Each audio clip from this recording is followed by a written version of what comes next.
Okay, part two, DNA in this case. The trunk. A big one was that they ended up finding some blood on the outside of her trunk. And I'm going to show you a couple of clips and we'll go from there.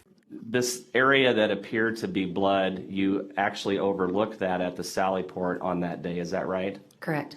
Okay, and we were able to collect that stain, though, 2 days later when the car was brought to the DCI lab? Yes.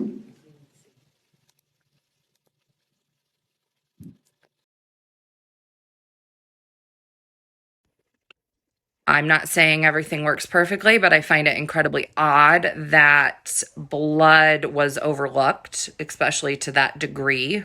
Also, that the blood was still there like that 5 weeks later. That does not add up to me. Mr. Brown asked for further testing, right? Yes.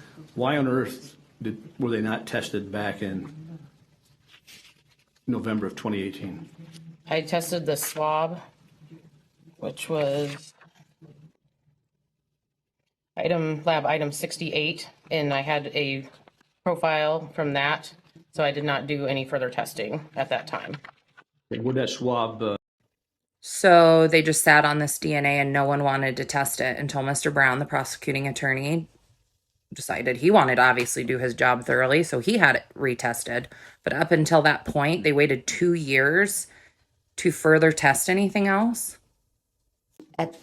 At the end of our processing, I requested that the vehicle be submitted to the laboratory because my equipment was not working properly.